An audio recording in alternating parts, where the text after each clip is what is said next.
Hi friends, అవాజు 20 December 2023 నాడు మన Indian stock మార్కెట్కి సంబంధించి నిఫ్టీ 50లో లిస్ట్ అయిన కొన్ని స్టాక్స్ యొక్క లో హై గురించి ఈ వీడియోలో మాట్లాడుకునే ప్రయత్నం చేద్దాం.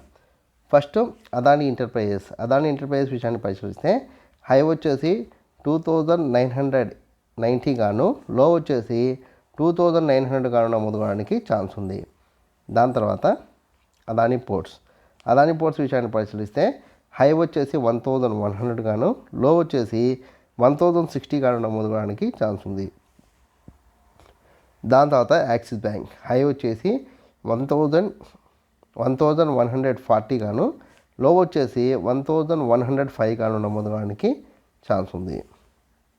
దాని తర్వాత భారతీ ఎయిర్టెల్ హై వచ్చేసి 1000 గాను, లో వచ్చేసి 980 గాను నమోదు కావడానికి ఛాన్స్ ఉంది. దివిస్ ల్యాబ్ విషయాన్ని పరిశీలిస్తే హై వచ్చేసి 3760 గాను, లో వచ్చేసి 3700 గాను నమోదు కావడానికి ఛాన్స్ ఉంది. దాని తర్వాత హెచ్డిఎఫ్సి బ్యాంక్ హై వచ్చేసి 1675 గాను, లో వచ్చేసి 1640 గాను నమోదు కావడానికి ఛాన్స్ ఉంది. దాని తర్వాత హెచ్డిఎఫ్సి లైఫ్ హై వచ్చేసి 680 గాను, లో వచ్చేసి 655 గాను నమోదు కావడానికి ఛాన్స్ ఉంది. దాని తర్వాత ఇండస్ఇండ్ బ్యాంక్ హై వచ్చేసి 1590 గాను, లో వచ్చేసి 1550 గాను నమోదు కావడానికి ఛాన్స్ ఉంది. దాని తర్వాత కోటక్ బ్యాంక్ హై వచ్చేసి 1875 గాను, లో వచ్చేసి 1830 గాను నమోదు కావడానికి ఛాన్స్ ఉంది. దాని తర్వాత రిలయన్స్ విషయాన్ని పరిశీలిస్తే హై వచ్చేసి 2590 గాను, లో వచ్చేసి 2540 గాను నమోదు కావడానికి ఛాన్స్ ఉంది.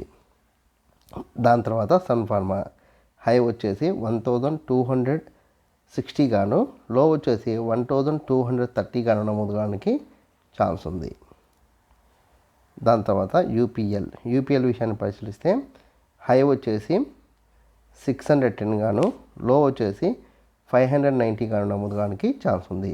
నేను రేఖామాత్రంగా కొన్ని కంపెనీ యొక్క స్టాక్స్ చెప్పే ప్రయత్నం చేసిన. ఇంకా మీకు ఏదైనా కంపెనీ పట్ల ఆసక్తి ఉన్నా లేదా ఏదైనా కంపెనీలో స్టాక్ ఇన్వెస్ట్ చేయాలనుకున్నా కామెంట్ సెక్షన్లో కామెంట్ చేస్తే మీకు దానికి సంబంధించిన వివరాలు చెప్పే ప్రయత్నం నేను చేస్తాను. ఈ వీడియో కనుక మీకు నచ్చినట్లయితే లైక్ చేయండి, కామెంట్ చేయండి, షేర్ చేయండి. ఛానల్ని మటుకు ఖచ్చితంగా సబ్స్క్రైబ్ చేసుకోండి. జై హింద్, వందే మాతరం.